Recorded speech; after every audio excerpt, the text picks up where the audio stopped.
আজকের এই ভারতবর্ষ, এই ভারতে কত স্বাধীনতার আন্দোলন হইল, ইতিহাস পড়লে দেখা যায় কোনো কিছুতে ব্রিটিশদের গোলামির থেকে এই দেশের মানুষ স্বাধীন হতে পারল না।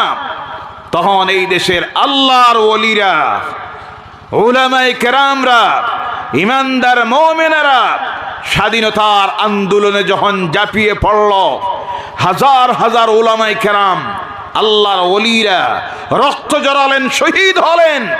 সঙ্গে সঙ্গে আল্লাহ পাক ইহুদি নাসারা ব্রিটিশদের গোলামির জিনজির থেকে এই দেশের মানুষকে স্বাধীন বানাইয়া দিল। বলে সুবহানাল্লাহ। আল্লাহর ওলিদের রক্তের মর্যাদা আছে না নাই? মুমিনের রক্তের মর্যাদা আছে না নাই? ভুলে যাবেন না।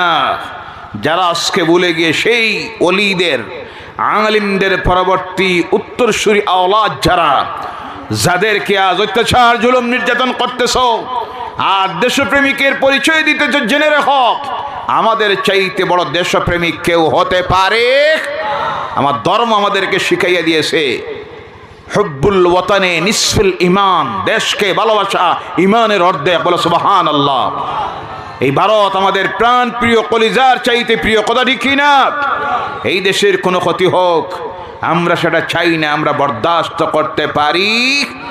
যার কারণে সময়ে সময়ে বিভিন্ন এমন পরিস্থিতি তৈরি করা হয় যাতে করে এই দেশে অশান্তি তৈরি হোক, কিন্তু আমরা তখন ধৈর্য ধরি। আমরা কি করি?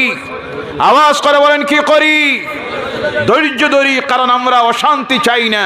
আমরা কি চাই? শান্তি চাই। কি চাই? ইসলাম কি চায়? কোরআন কি চায়? আমার নবী কি চেয়েছিলেন? শান্তি। এর জন্য আমরা অশান্তি ফিতনা তৈরি করতে চাই না। আল্লাহ আমাদেরকে শান্তিতে প্রতিটা ধর্মের মানুষ মিলেমিশে এই দেশে বসবাস করতে পারি, এ তৌফিক যেন দেয়, পরিবেশ যেন তৈরি হয়। সকালে বলেন আল্লাহুম্মা আমিন। হযরতে যায়েদ চলে আসলেন, রাসূলের সঙ্গে ছিলেন। তাইফ ইসলামের সুশীতল ছায়ার নিচে আসলো। আল্লাহ রাসূলের কাছে হযরতে যায়েদ রাদিয়াল্লাহু তাআলা আনহু বললেন, ইয়া রাসূলুল্লাহ সাল্লাল্লাহু আলাইহি সাল্লাম, আমার মন চাইতেছে একবার আমি তাইফে যাই। আল্লাহ রাসূল বললেন, যায়েদ যাও, তবে একাকী যাইও না, একলা যাইও না, সঙ্গে একজন সাথী নিও। হযরতে যায়েদ সঙ্গে একজন সাথী নিলেন, যে লোকটি 5 ওয়াক্তের নামাজ পড়ে, যুদ্ধের ময়দানে যায়, কোরআন তেলাওয়াত করে, রোজাও রাখে, হজও করেছে, সব আছে, এমন একটা মানুষ সঙ্গে নিলেন সঙ্গের সাথী হিসেবে। হাদিস শরীফের মধ্যে আসতেছে, হযরতে যায়েদ রাস্তার মধ্যে যাওয়ার পর ক্লান্ত হয়ে গেছেন, বিশ্রাম নেওয়ার জন্য একটা গাছের নিচে একটু হেলান দিয়ে শুয়ে গেছেন। ঘুম এসে গেছে। হঠাৎ করে ঘুমের মধ্যে তিনি টের পান তার গলার মধ্যে কে একজন তরবারি ধরেছে। চোখ খুললেন, খুলে অবাক হয়ে যান, গিয়ে দেখেন ওই তার সঙ্গের সাথে যে মানুষটা, এই তো তার গলায় তরবারি ধরেছে। বলেন নাউযুবিল্লাহি মিন যালিক। অবাক হয়ে গেলেন, এই মানুষটা কেন আমার গলায় তরবারি ধরলো? এটা তো আমার সঙ্গের সাথী, একজন মুসলমান, একজন মুসলমান।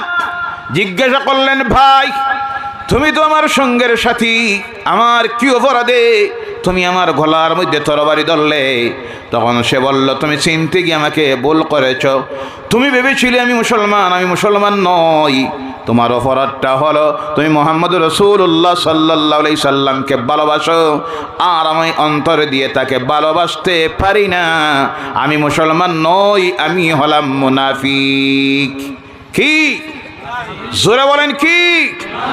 যাদের কথা আল্লাহ কোরআনুল কারীমে বলছেন, কিছু মানুষ থাকবে আল্লাহর হাবিব আপনার সঙ্গে, যারা আল্লাহ মানবে, পরকাল মানবে, কিন্তু এরা মুমিন নয়, মুমিন নয়। ওয়া মিনান নাসি মান ইয়াকুলু আমান্না বিল্লাহি ওয়া বিল ইয়াউমিল আখির ওয়া মা হুম বিমুমিনিন। বলো আল্লাহু আকবার। এই রুকুর মধ্যে সূরা আল বাকারা পারা নম্বর 1, দ্বিতীয় রুকুর কমপ্লিট একটা রুকু আল্লাহ এদের পরিচয় সম্পর্কে আলোচনা করেছেন।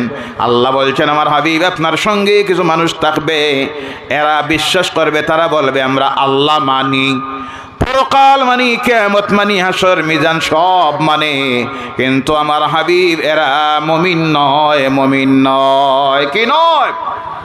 মুমিন নয়।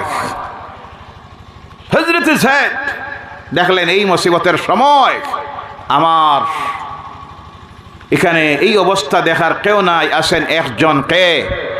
জোরে বলেন কে? সঙ্গে সঙ্গে হযরত যায়েদ এর হাত থেকে বাঁচার জন্য সাহায্য চাইলেন আল্লাহর কাছে। ওই হাদিসের মধ্যে আসতেছে হযরত যায়েদ তখন ডাক দেন, ইয়া আল্লাহ, ইয়া রহমান, আগসনি ইয়া রহমান। বলো সুবহানাল্লাহ। সঙ্গে সঙ্গে গায়েব থেকে আওয়াজ এসেছে, এ মুনাফিক, আমার নবীর সাহাবীর গলায় তরবারি ধরিস না। বলো সুবহানাল্লাহ। মুনাফিকের হাত থেকে তরবারি খসে জমিনে পড়ে গেছে। এই মুনাফিকরা এখনো আছে না নাই? সেই দিন আজ থেকে কয়েকদিন আগে বাংলাদেশের একটা নাম বলবো না, আপনারা ইউটিউবে দেখেছেন, ফেসবুকে দেখেছেন, বক্তব্য দিতেছে হাজার হাজার মানুষের সামনে। আন্তর্জাতিক খ্যাতিসম্পন্ন, এখন তো সব তো আন্তর্জাতিক খ্যাতিসম্পন্ন মুফাসসিরুল কোরআন, ইসলামী স্কলার, জি সব তো এখন বক্তব্য দিতেছে।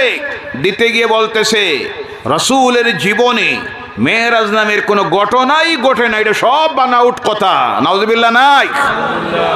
আল্লাহর কোরআনকে অস্বীকার করলো, আল্লাহর কোরআনকে অস্বীকার করলো। কেন? দেখতেছে এখানে আমার রসুলের শান বেড়ে গেছে, সে আমার রসুলকে বরদাস্ত করতে পারে না। আরেকটার বক্তব্য দেখবেন আপনারা ইউটিউবে সার্চ করে, আরেকটা বক্তব্য দিতে গিয়ে বলছে মুহাম্মদ সাল্লাল্লাহু আলাইহি সাল্লামের জীবনে সিনাসাক নামের কোনো ঘটনাই ঘটছে না। নাউজুবিল্লাহ নাই? কিছু রসুলের অতি ভক্ত আছে যারা নবীর শান মর্যাদা বাড়ানোর জন্য বানাউট এইভাবে সিনাসাকের কিছু ঘটনা মানুষের সামনে বুয়া ঘটনা বর্ণনা করে, আসলে এমন কোনো ঘটনাই নাই। নাউজুবিল্লাহ বলেন। রসুলের শান তুমি আমি বাড়ানি লাগবো না, বাড়াইয়া দিছেন কে? আল্লাহ বলছেন ওয়ারাফা'না লাকা যিকরাক। সুবহানাল্লাহ বলেন। তোমার আলোচনাকে সুউচ্চ মর্যাদায় আমি আল্লাহ পৌঁছাইয়া দিয়েছি। সুবহানাল্লাহ। আল্লাহর কালামকে অস্বীকার করতেছে, যেখানে আল্লাহ বলছেন আলাম নাশরাহ লাকা সাদরাক। গোটা সূরা আল্লাহ তার রাসূলের সিনাসাকের ঘটনাকে আলোচনা করে সেই সূরাটাও আল্লাহ শুরু করেছেন। বলেন সুবহানাল্লাহ। কোরআনুল কারীমের 15 পারার আরম্ভণীতে রাসূলের মেরাজের ঘটনা আল্লাহ উল্লেখ করেছেন। সুবহানাল্লাযী আসরা বিআবদিহি লাইলাম মিনাল মাসজিদিল হারামি ইলাল মাসজিদিল আকসাল্লাযী বারাকনা হাওলাহু লিনুরিয়াহু মিন আয়াতিনা ইন্নাহু হুয়াস সামিউল বাসীর। বলো আল্লাহু আকবার। 27তম পারার সূরা আন-নাজমের মধ্যে আমার আল্লাহ বলছেন ইনদা সিদরাতিল মুনতাহা ফাকানা কাবা কাউসাইনি আও আদনা। বলো সুবহানাল্লাহ। আমার বান্দা মেরাজের রাত্রিতে এতটুক আমার কিনারা এসেছিলেন, তীর ধনুকের রশিতে ধরে টান দিলে দুই মুখ যতটুক নিকটবর্তী হয়, আমার বান্দা সেই দিন এতটুক আমার নিকটবর্তী হয়েছিলেন। সুবহানাল্লাহ বলেন। কথা কার? আপনি আল্লাহর কথা মানবেন না এই মুনাফিক মোল্লার কথা মানবেন? কোনটা? আল্লাহর কথা মানবো আমরা। কার কথা মানবো? কোরআন মানবো। কোনটা মানবো? আমার রাসূলের শানের বিরুদ্ধে যদি কথা বলে আমরা কখনো মানবো? ভাইরা আমার, 2 নম্বর বার হযরত যায়েদ রাদিয়াল্লাহু তাআলা আনহুর আবার গলার মধ্যে যখন তরবারি ধরেছে, হযরত যায়েদ দেখলেন এখানে আমার এই অবস্থা, একমাত্র দেখতেছেন আমার রব আল্লাহ, আমার বাসানির মালিক আল্লাহ। সঙ্গে সঙ্গে তিনি আবারও ডাক দেন ইয়া রহমান আগসিনি, ইয়া রহমান, ইয়া আল্লাহ, হে আল্লাহ সে দয়ালু রহমান, তুমি আমাকে সাহায্য করো, তুমি আমাকে বাঁচাও। গায়েব থেকে আওয়াজ এসে গেল মুনাফিক আল্লাহর হাবিবের সাহাবীর গলায় তরবারি ধরিছে না। সুবহানাল্লাহ নাই? ভাইরা আবার 3 নম্বর বার আবার তরবারি ধরেছে। গল্প কাহিনী বলি না, আল্লাহর কালাম থেকে কথা বলি, হাদিস থেকে কথা বলতেছি। হাদিস শরীফের মধ্যে আসতেছে 3য়বার যখন তরবারি ধরেছে আল্লাহ রাসূলের সাহাবী হযরত যায়েদ রাদিয়াল্লাহু তাআলা আনহু আবার ডাক দিলেন ইয়া আল্লাহ, ইয়া রহমান আগসনি ইয়া রহমান। যেমনি ডাক দিয়েছেন তিনি দেখেন তার কিনারার মধ্যে একটা সাদা ঘোড়া এসে হাজির হয়ে গেছে। সুবহানাল্লাহ নাই? তিনি দেখেন এই ঘোড়ার উপরে একজন অত্যন্ত সুন্দর মানুষ, মাথায় পাগড়ি, সুন্দর দাড়ি, হাতের মধ্যে তরবারি নিয়ে এসেছেন। আর আসমাত্র ওই মুনাফিকের গর্দনায় তরবারি চালাইয়া দিলেন। মুনাফিকের কল্লা দেহ থেকে আলাদা হয়ে জমিনে পড়ে গেল। সুবহানাল্লাহ।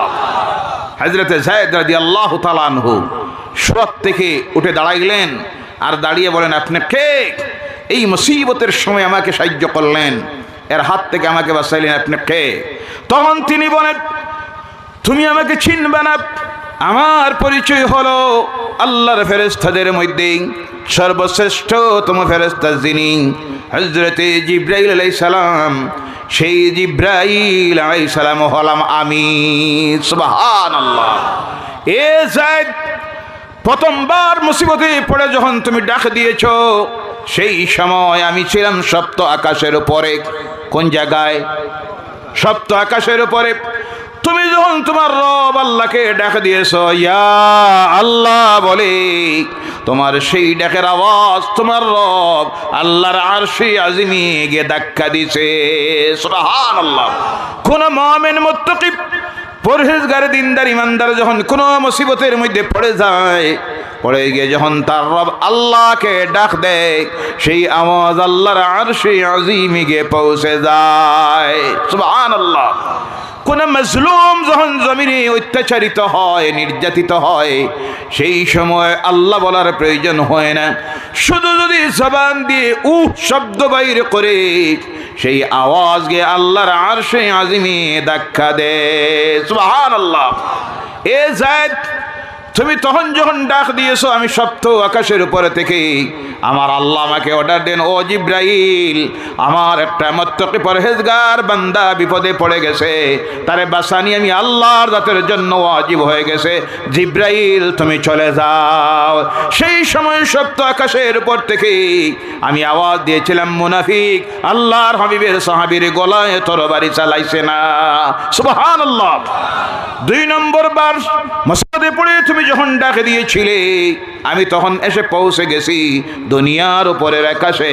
ওখান থেকে আমি আওয়াজ দিয়েছিলাম, মুনাফিক, ও মুনাফিক আল্লাহর হাবিবের সাহাবীর গলায় তরবারি ধরিস না। ওই আওয়াজ শুনে তার হাত থেকে তরবারি পড়ে গিয়েছিল। 3 নম্বর বার তুমি যখন ডাক দিয়েছো তোমার রব আল্লাহকে, সঙ্গে সঙ্গে আমি তোমার কিনারার মধ্যে এসে পৌঁছে গেলাম আর মুনাফিককে জমিন থেকে বিদায় করে দিলাম। এবার আওয়াজ করে বলুন, সেই আল্লাহ আছে না নাই? আরো জোরে বলেন, আছে না নাই? সেই আল্লাহ আছেন, জিবরাইল আছে, আল্লাহর সেই ক্ষমতা আছে। কিন্তু আজ মুসিবতে পড়ে পৃথিবীর মুসলমানরা আল্লাহকে ডাকতেছি, কিন্তু আল্লাহর পক্ষ থেকে কোনো সাহায্য আসতেছে না। তার কারণ হলো, সাহায্য আসার জন্য আল্লাহ কন্ডিশন লাগাইয়া দিতেছেন। মুত্তাকি হইতে হবে, পরহেজগার হইতে হবে, 5 ওয়াক্তের নামাজি হতে হবে, জামাতে নামাজ পড়তে হবে, মদ ছাড়তে হবে, সুদ ছাড়তে হবে, ঘুষ ছাড়তে হবে, পরনিন্দা ছাড়তে হবে, সুগলগুরি ছাড়তে হবে, মিথ্যা ছাড়তে হবে, আইল ঠেলাঠেলি ছাড়তে হবে, পরের হক মারা ছাড়তে হবে, মিথ্যা মামলা দেওয়া ছাড়তে হবে, মহিলারা বেপরদাই ছাড়তে হবে। অর্থাৎ আল্লাহ যা কিছু হারাম করেছেন সব যদি ছেড়ে দেই আর আল্লাহর আদেশ মেনে যদি এই দুনিয়ার জীবনটা আমরা গঠন করে নেই, মুত্তাকি যদি হয়ে যাই, পরহেজগার হয়ে যাই, তাহলে আসবে সাহায্য কার? আরো জোরে বলেন, কার? আল্লাহর সে সাহায্য পাইতে হলে শুধু দোয়া করলে হবে না, শুধু দোয়ায় কাজ দিবে না, এর আগে মুত্তাকি পরহেজগার হতে হবে। তাই আমার ভাইয়েরা, সম্মুখে হাজির যারা, অনুপস্থিত যারা রেকর্ডকৃত আলোচনা শুনবেন, পর্দার আড়ালের মায়েরা বোনেরা যারা আছেন, আল্লাহর হস্তে অনুরোধ রেখে এই মাসটা চলতেছে সবে বরাতের মতো মুবারক রাত্রির মাস, যেই মাসের নাম হলো শাবানের মাস। কোন মাস? মুক্তি পাওয়ার মতো একটা রাত্রি আল্লাহ মাসে দিয়েছেন, লাইলাতুল বারাআত, গুনাহ থেকে মুক্ত হওয়ার রাত্রি, জাহান্নামের আগুন থেকে মুক্ত হওয়ার রাত্রি, ভাগ্য নির্ধারিত হওয়ার রাত্রি। এই মাসে আজকের এই মাহফিলে বসা অবস্থায় আল্লাহর কাছে 3টা কাজ করতে হবে। কয়টা কাজ? 3টা কাজের ওয়াদা দিতে হবে। কয়টা কাজের? কয়টা? দিতে রাজি আছেন? এক নম্বরে হলো আল্লাহর কাছে স্বীকার করে নিতে হবে, আল্লাহ আমি গুনাহগার, আমি জীবনে অনেক গুনাহ করে নিয়েছি, জানিতভাবে অজানিতভাবে, লুকায়িতভাবে প্রকাশ্যে, ছোট গুনাহ বড় গুনাহ সব গুনাহ আমি আল্লাহ করে নিয়েছি, আমার জীবনের গুনাহ আমি স্বীকার করতেছি। 2 নম্বরে আল্লাহর কাছে মাফি চাইতে হবে, আল্লাহ যা করে নিয়েছি তুমি আমাকে মাফ করে দাও। কয় নম্বরে? 3 নম্বরে ওয়াদা দিতে হবে, আল্লাহ আমি ওয়াদা দিতেছি আর জীবনে করব। কয়টা? 3টা। দিতে রাজি আছেন? আল্লাহর কাছে 3টা ওয়াদা দেন, স্বীকার করে নিন 1 নম্বরে ভুল করে নিছি, 2 নম্বরে আল্লাহর কাছে মাফি চাও, 3 নম্বরে ওয়াদা দেও আর করব না, আর 4 নম্বরে আমিলুস সালিহাত, সঙ্গে সঙ্গে ভালো কাজ করা শুরু করে দেও। আর এই 3টা ওয়াদা দিয়ে আল্লাহ দরবারে যদি গভীর রাত্রিতে হাত তুলে এই চোখের পানি ছেড়ে দিতে পারো, তোমার চোখের পানি জমিনে পড়ার প্রয়োজন নাই। আল্লাহ মুমিনের চোখের পানির মর্যাদা কেমন দিল! আল্লাহ রাসূল বলেন, আল্লাহর ডরে আর ভয়ে, কবরের ডরে আর ভয়ে, দুজখের ডরে আর ভয়ে গুনাহ করার পর সেই গুনাহকে স্বীকার করে নিয়ে আল্লাহর কাছে যখন মাফি চায় আর ওয়াদা দে আল্লাহ আর করব না, এই বলে চোখের পানি ছেড়ে দিয়া ওই চোখের পানি নাকের দেখে আওয়া মাত্র আমার আল্লাহর রহমতের দরিয়ায় জোশ মেরে দে। আল্লাহ সঙ্গে সঙ্গে ঘোষণা দে, আমার ফেরেশতারা আমার ওই বান্দা বান্দির আমলনামার জীবনের গুনাহগুলি মাফ করে দাও। বলো সুবহানাল্লাহ। সঙ্গে সঙ্গে আল্লাহ জীবনের গুনাহ মাফ করে দেয়। এই ওয়াদা যেন আমরা আল্লাহর কাছে দেই, দিয়ে যেন এক আমল তৈরি করে দেই। মুত্তাকি পরহেজগার যদি হয়ে যাইতে পারি, বাসার চিন্তা করতে হবে, বাসাইব কে? রিজেকের চিন্তার প্রয়োজন হবে না, রিজেক দিবে কে? বাসানি এবং রিজেক দেওয়া আল্লাহর জাতের জন্য ওয়াজিব হয়ে যায়। শুধু এই দুনিয়ায় দিবে তা নয়, কবরে যাওয়ার পরেও আমার সেই আল্লাহ রিজেক দিবে, এবং পরকালীন জীবনে আল্লাহ দিবে সবচাইতে সম্মানিত জায়গা, যেখানে দুনিয়ার নিয়ামত কেন, এমন সব নিয়ামত দিয়ে আল্লাহ রেখেছে, যেই জায়গার নাম হলো বেহেশত। কোনটা? জোরে বলেন কোনটা? এটা তো পরকালের জীবনে হিসাব কিতাবের পরের বেহেশত। এই দুনিয়ার থেকে যখন বিদায় হয়ে কবরে চলে যাবেন, সেই দিন এই কবরটাই হয়ে যাবে আপনার জন্য আল্লাহর জান্নাতের বাগান, জান্নাতের টুকরা। বলো সুবহানাল্লাহ। এমন আমল আমরা তৈরি করতে চাই কি চাই না? আল্লাহ যেন তৌফিক দেয়। সকলে বলেন আল্লাহুম্মা আমিন। ওয়া মা আলাইনা ইল্লাল বালাগ ওয়া আখিরু দাওয়ানা আলহামদুলিল্লাহি রাব্বিল আলামিন। আল্লাহুম্মা আমিন। ربنا ظلمنا أنفسنا وإن لم تغفر لنا وترحمنا لنكونن من الخاسرين. ربنا آتنا في الدنيا حسنة وفي الآخرة حسنة وقنا عذاب النار وادخلنا الجنة مع الأبرار برحمتك يا عزيز يا غفار يا رب العالمين. اللهم لا تقتلنا بغضبك ولا تهلكنا بعذابك يا الله رب العالمين. এই গভীর রাত্রিতে আমরা গুনাহগাররা তোমার ওয়ালি শাহ সুফি আলহাজ পীর মাওলানা সিকান্দার আলী রাহমাতুল্লাহি তাআলা আলাইহি এই বৎসরের বাৎসরিক উরুসের মাহফিলে এসে হাজির হয়ে আল্লাহ তোমার দরবারে খালেস তওবার নিয়তে হাত পাতাইয়াছি। মাবুদ রব্বুল আলামিন, আজকের এই উরুসের মাহফিলের আয়োজন করতে গিয়ে তোমার যত বান্দা বান্দিরা যত প্রকারের সাহায্য সহযোগিতা দিল, আল্লাহ তাদের সকল প্রকারের সাহায্য সহযোগিতাকে সুপরামর্শকে তুমি মাবুদ কবুল করে নাও। এর সবটুন সর্বপ্রথম মদিনার হাবিবের নূরানি রওজা মুবারকে পৌঁছাইয়া দিও আল্লাহ রাব্বুল আলামিন। সাহাবায়ে কেরাম, শুহাদায়ে কেরাম, আউলিয়ায়ে কেরাম, উলামায়ে কেরাম, জামিয়ে উম্মতে মুহাম্মদীর যারা কবরবাসী হয়ে গেছেন, প্রত্যেকের কবরে এর সবটুন পৌঁছাইয়া দেও আল্লাহ। খাস করে আল্লাহ তরিকায়ে চিশতিয়া কাদেরিয়া, নকশবন্দিয়া, শাহসালিয়া, মোহাম্মদিয়া, যত তরিকার যত বুজুর্গানে দিন এই দুনিয়া থেকে অন্ধকার কবরের গাড়ায় চলে গেছেন, প্রত্যেকের কবরে এই মাহফিলের সবটুকুন পৌঁছাইয়া দাও। তৎসঙ্গে আল্লাহ আমাদের পীর মুর্শিদ যারা অন্ধকার কবরের গাড়ায় চলে গেছেন, খাস করে আল্লাহ আমার পীর মুর্শিদ শামসুল উলামা হযরত কুতুবুল আলম আল্লামা সাহেব কিবলা ফুলতলির দরবারের সবটুকুন পৌঁছাইয়া দাও। আয় আল্লাহ আমাদের যত আসাতিজা ইকরাম অন্ধকার কবরের গাড়ায় চলে গেছেন, প্রত্যেকের কবরের সবটুকুন পৌঁছাইয়া দাও। বিল খুসুস আল্লাহ আমরা যারা তোমার দরবারে হাত তুলেছি এই গভীর রাত্রিতে দুনিয়ার কোনো কিছু চাওয়ার পাওয়ার আশা নিয়ে নাই মাবুদ। আমরা গুনাহগার সারা জিন্দিগিটা তোমার নাফরমানি করে করে নষ্ট করে দিছি মাবুদ। আমল নামায় নাকি বলতে কিছুই নাই, এই গোটা আমল নামাটা গুনাতে বরবাদ হয়ে গেছে। যার জন্য আজকের এই শাবানুল মুআজ্জম মাসের এই রাত্রিতে গভীর রাত্রিতে তোমার নেক বান্দার দরবার শরীফে এসে আউলিয়া কেরামদের ওসিলা নিয়ে তোমার দরবারে হাত তুলে আরজ করতেছি, আল্লাহ আমাদের আমল নামার জীবনের গুনাহগুলি তুমি মাফ করে দাও মাবুদ। প্রতিদিন খালিস তওবার নিয়তে তোমার দরবারে হাত তুলে আরজ করতেছি, আমাদের আমল নামার গুনাহ মাফ না করে আল্লাহ মালাকুল মউত আজরাইলের হাওয়ালা আমাদেরকে করিও না। রব্বুল আলামিন অগণিত বাইরা দোয়া চেয়েছে, আর আমরা যারা তোমার দরবারে হাত তুলেছি আমাদের অনেকের মা এই দুনিয়ায় নাই, অন্ধকার কবরের গাড়ায় শুয়েছে। অনেকের আব্বা এই দুনিয়ায় নাই, অন্ধকার কবরের গাড়ায় শুয়েছে। আল্লাহ আজকের এই মাহফিলটা আমাদের মা বাপের জন্য নাজাতের মাগফিরাতের জরিয়া বানাইয়া দাও।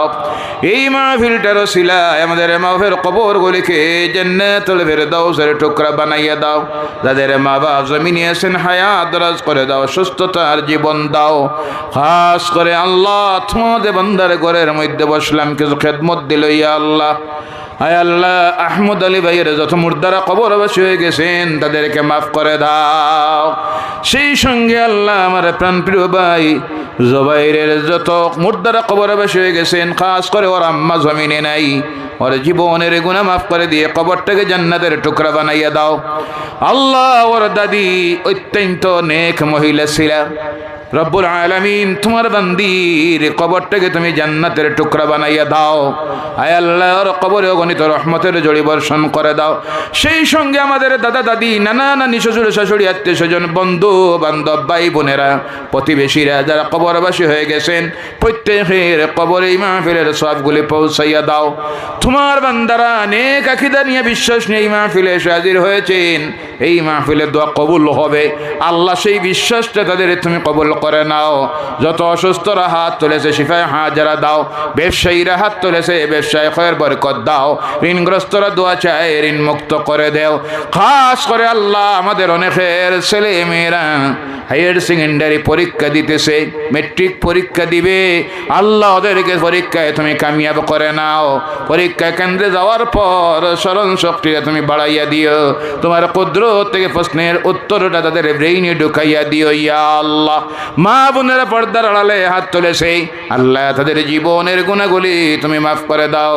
আয় আল্লাহ এই ফিতনাপূর্ণ জমিনে ঈমানটা বাঁচানি বড় কঠিন হয়ে গেছে মাবুদ। চতুর্দিকে ফিতনার ফিতনা, মুসলমানদের ঈমান আকীদাকে নষ্ট করার ষড়যন্ত্র ইহুদি নাসারারা করতেছে। আল্লাহ সকল প্রকারের ষড়যন্ত্র থেকে আমাদেরকে হেফাজত করে নাও। এই কঠিন সময়ে আল্লাহ তোমার হাবিবের জামাত, সাহাবায়ে কেরামের জামাত, পূর্ববর্তী উলামায়ে কেরামদের জামাত, আউলিয়ায়ে কেরামদের জামাত, আহলে সুন্নাত ওয়াল জামাতের ঝান্ডার নিচে রেখে আমাদেরকে মৌটটা দিও আল্লাহ। রব্বুল আলামিন মোটটা যখন দিবে মাবুদ শাহাদাতের মোটটা দিও, রাস্তাঘাটে ফেলে বেইজ্জতির মোটটা দিও না, চোর ডাকাতের হাতের হাওয়ালা করে মারিও না, জালিমদের হাতের হাওয়ালা বানাইও না আল্লাহ। মোটটা যখন দিবে রমজানের মাসে মোটটা দিও, শুক্রবারে মোটটা দিও, প্রাণ প্রিয় নবী মদিনাতুল মুনাওয়ারায় জিন্দা নবীর শহরে মোটটা দিও আল্লাহ। জীবনের শেষ সময়টা যখন হাজির হবে নূরের নবী নয়নের সামনে হাজির করে দিও, আর আমাদের জবানটা দিয়ে বারবার জারি করে দিও লা ইলাহা ইল্লাল্লাহু মুহাম্মাদুর রাসূলুল্লাহ। সুবহান রাব্বিকা রাব্বিল ইজ্জাতি আম্মা ইয়াসিফুন ওয়া সালামুন আলাল মুরসালিন ওয়ালহামদুলিল্লাহি রাব্বিল আলামিন। আমিন।